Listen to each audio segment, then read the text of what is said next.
Assalamualaikum warahmatullahi wabarakatuh. Alhamdulillahilladzi hadana li hadza wa ma kunna linahtadiya laula an hadanallah.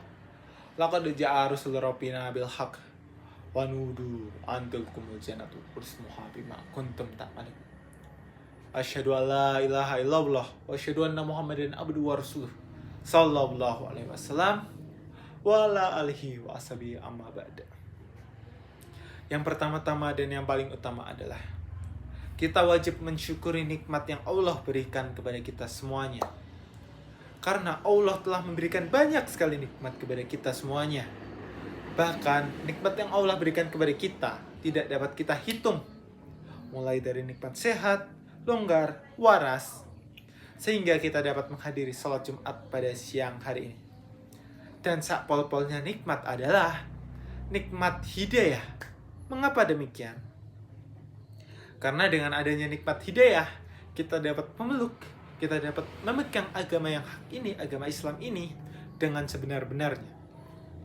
Oleh karena itu, para jemaah sekalian, kita wajib mensyukuri nikmat Allah Subhanahu wa Ta'ala dengan ucapan syukur, Alhamdulillahirabbil alamin.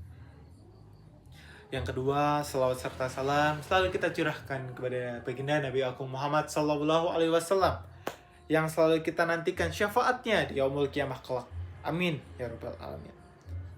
Yang ketiga adalah tak lupa kepada para perantara agama yang telah memperantarai agama yang hak ini, agama Islam ini dari zaman Nabi Muhammad hingga zaman modern saat ini, sehingga kita dapat meluknya atas perjuangannya, atas pengorbanan para perantara agama. Kita syukuri, kita saksikan dengan ucapan syukur, Alhamdulillahi jazahumullahu khairah. Dan kepada para rawuh, para hadirin sekalian, atas perjuangannya, atas pengorbanannya, kami saksikan dan kami syukuri dengan ucapan syukur, Alhamdulillahi jazakumullahu khairah.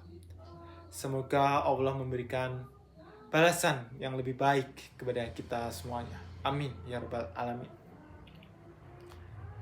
Mungkin akhir-akhir ini kita sering mendengar atau bahkan kita sering melihat di media sosial mengenai salah satu pemuka agama dari Indonesia yang menuturkan kalimat tidak pantas kepada salah satu pedagang di sana. Ya, kita tidak akan membahas lebih dalam mengenai hal tersebut. Namun yang akan kita angkat adalah bagaimana pentingnya adab dibandingkan ilmu. Para jamaah sekalian, salah satu imam besar Islam adalah Imam Maliki. Ia pernah berkata kepada muridnya, salah satu anak kecil dari Bani Quraisy. Ia mengatakan,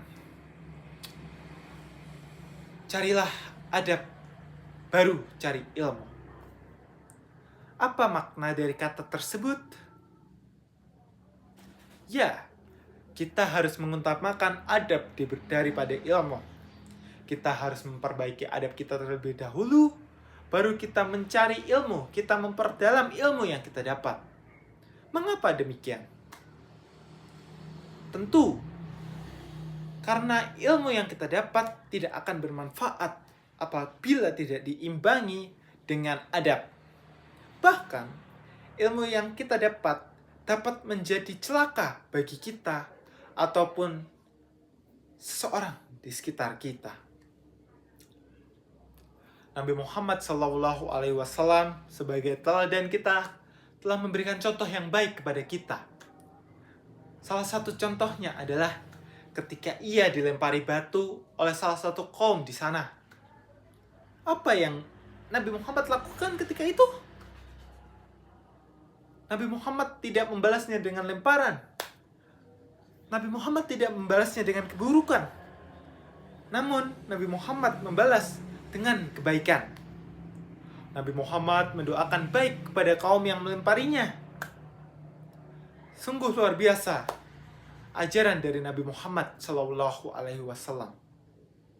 Coba bayangkan apabila kita di posisi Nabi Muhammad, apa yang kita akan lakukan? Tentu kita akan balas dengan hal yang setimpal. Oleh karena itu, para jamaah sekalian, kita wajib merenungkan kembali bagaimana adab kita, apakah sudah baik atau belum. Bagaimana ilmu kita, apakah telah bermanfaat untuk sekitar kita atau belum. Adab bukan tentang antar sesama, melainkan adab juga tentang kita kepada Allah, kita kepada Rasul, dan kita kepada sesama. Adab kita kepada Allah adalah kita harus meyakini kepada Allah Subhanahu wa Ta'ala, serta kita harus menjalani kewajibannya dan menjauhi larangannya. Yang kedua, adab kita kepada Rasulullah adalah kita menjalankan anjurannya, kita menjalankan sunah-sunahnya, kita percaya kepada beliau. Dan adab kepada sesama adalah bagaimana kita bertutur kata, bagaimana kita berperilaku, dan banyak hal lainnya. Oleh karena itu, para jemaah sekalian, kita harus menomorsatukan adab daripada ilmu. Karena ilmu tanpa adab akan membawa celaka bagi kita semuanya. Dan sebaliknya, apabila kita menomorsatukan adab, maka insya Allah ilmu yang kita dapat akan bermanfaat untuk sesama. Para jamaah sekalian, mungkin cukup sekian khutbah pada siang hari ini. Kami akhiri. Wassalamualaikum warahmatullahi wabarakatuh.